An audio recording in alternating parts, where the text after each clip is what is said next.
all you have to do to know that resilience is our true nature is just watch how people mobilize really quickly when their backs are against the wall. Watch how people come out to help each other. Hello, and welcome to the Postcode Revolution podcast, talking the future on your doorstep. I'm Jack Cooper, founder and director of Postcode Revolution, an organisation focused on community building and emergency climate adaptation in the neighbourhoods we call home. This series explores the ideas of Postcode Revolution to change the world of business as usual. On this episode, I welcome Chantal Burns, an executive coach and facilitator for 25 years, the author of 2 best-selling books published by Pearson, including the recently out Bulletproof, Be Fearless and Resilient No Matter What, which we'll be talking about specifically on this episode. She's also an advisor to the Climate Majority Project with a focus on inner adaptation and resilience, and works in building local community resilience in Sopwell with Sopwell EcoStars and the Sopwell Community Choir. Welcome to the podcast, Chantal. Thank you, Jack. That's a lovely introduction. Thank you for having me. Can we start by defining what you mean by resilience? What I find really helpful in terms of defining resilience is talking about what resilience isn't, rather than just talking about what resilience is.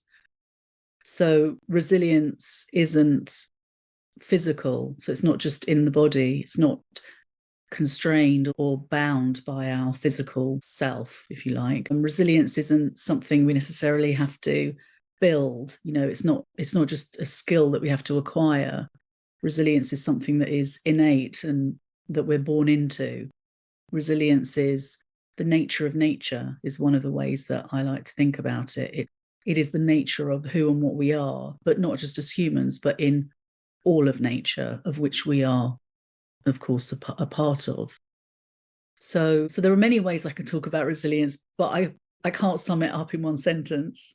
No, that makes sense. I mean, you wrote an entire book about it. One of the areas that I wanted to talk to you about was the section on courageous conversations, and the quote from William James: whenever 2 people meet, there were really 6 people present.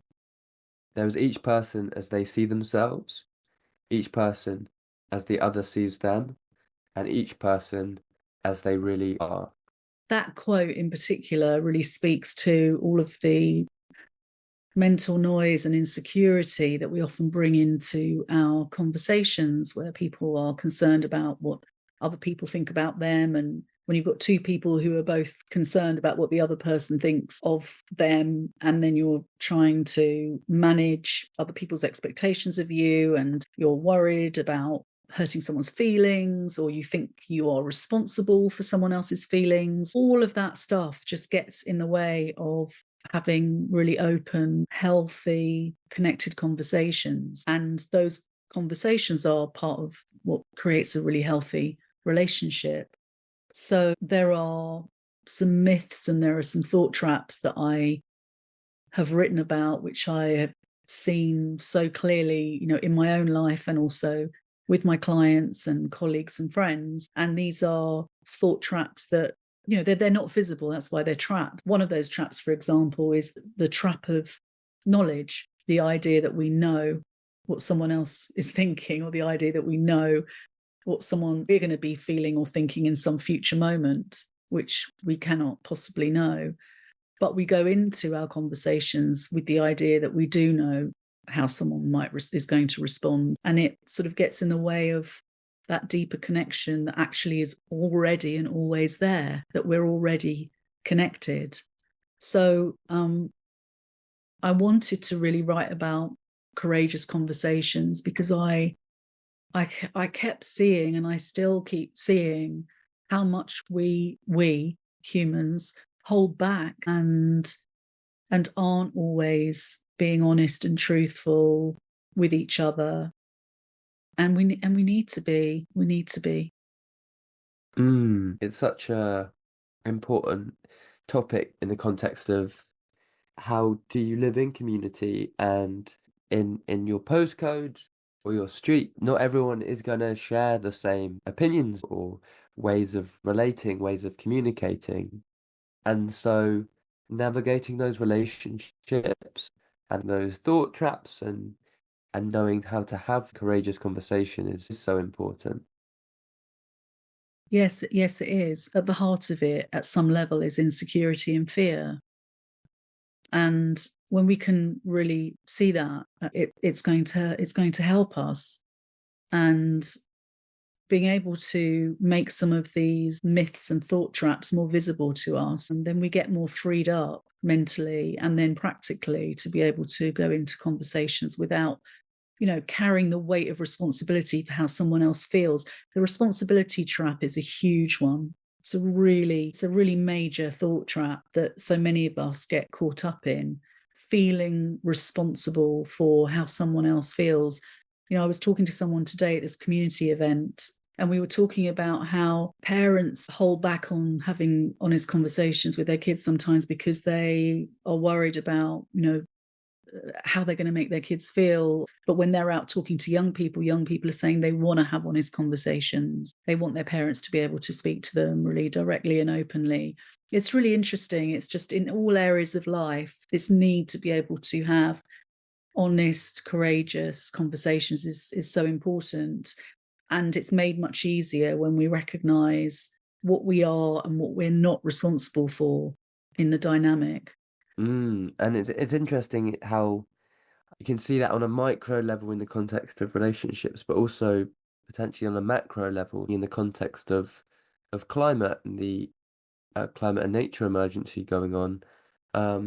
Having honest and difficult conversations about that is incredibly important. And a lot of young people, there was a disconnect between the way they view the situation and the way that their parents view the situation, and some very difficult conversation that I have had and that many other young people have had. And this question of responsibility, of to what extent am I responsible for this situation? To what extent am I responsible for the actions of countries, ancestors, of fossil fuel companies, of the entire habits and lifestyles of all humans? And I wanted to talk to you about your amazing work in terms of community action, and in particular with Sopwell Eco Stars that you co-founded, and the community and climate action more generally that you've been doing, and ask you how that links with resilience. In terms of the climate and community resilience, kind of came to it a bit late, really. I was a bit of a reluctant climate.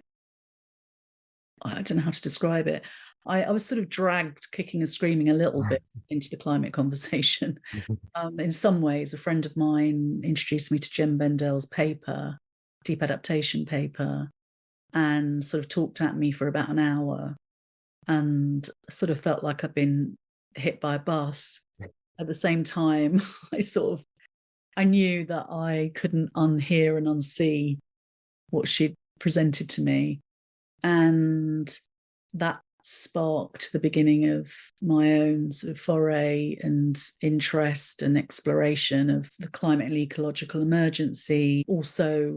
We were also at the same time at home thinking about animal welfare more and more. And I remember seeing a documentary discovering how many hundreds and hundreds of litres of water it took to produce a burger, and then watched Cowspiracy and other things and saw how animals were being treated. And it all just kind of seemed to all collide at the same time. So about 9 years ago, we stopped eating meat and we started to pay attention to what was really going on environmentally and in terms of social justice. And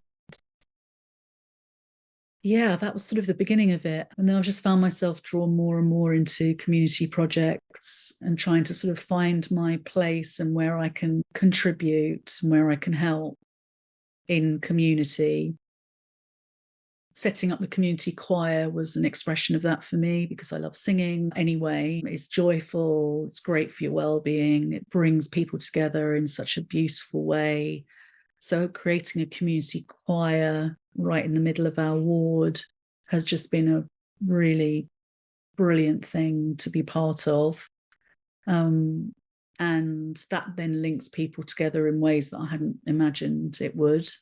Sopwell Eco Stars is a wonderful initiative that was set up by Kate Swindells and Gail Jackson, and I was involved in helping set it up. And that's part of our residents association, and we do all kinds of great activities and events, and maybe at some point you'll do a podcast with them and have them speaking about it, because they're brilliant and they have a lot to say. Super inspiring women. And so we work together to create energy events, repair fairs, pre-loved clothes sales for kids and adults. At the moment, I'm talking to a school about doing a joint project for a young person's pre-loved event. So we're always looking at different ways to engage the community in all things ecological, but doing it in a way that's really about bringing the community together, helping people to save money when things are tight, at the same time reducing waste and reducing how much energy we're using. To me, that's a wonderful reflection of the postcode revolution. We are working in our local, it's a hyper-local initiative. We're working very much in our ward. It's probably broader than just one postcode, but not that much broader, actually.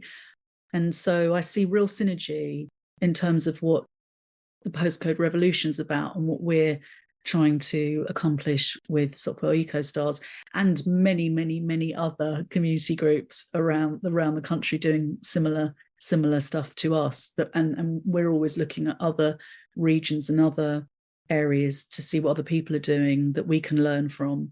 And I love the fact that with Postcode Revolution, you're creating a community where you're networking us all up so that we can all learn from each other. And that's just brilliant.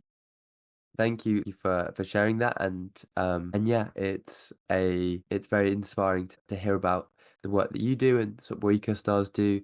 In terms of resilience in community, one of the things that I see so deeply is that we have this capacity for resilience built into us. We have these incredible qualities of empathy and compassion, the capacity for insight, to have new ideas, the capacity to connect and pull together when we really need to extend love and generosity. These, to me, are all expressions of resilience, and courage, of course, to be courageous in times of struggle and difficulty.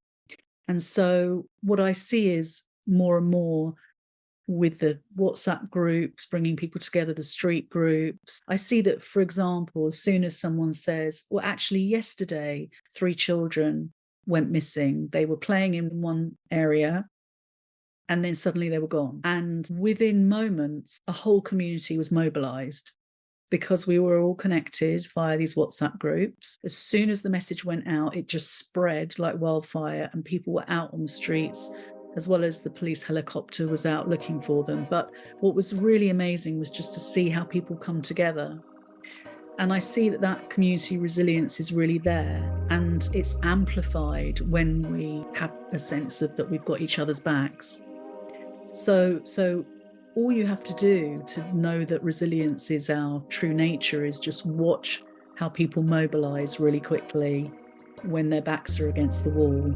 Watch how people come out to help each other. It's just a beautiful thing to see. It's utterly inspiring. Thank you, Chantal. And thank you for listening.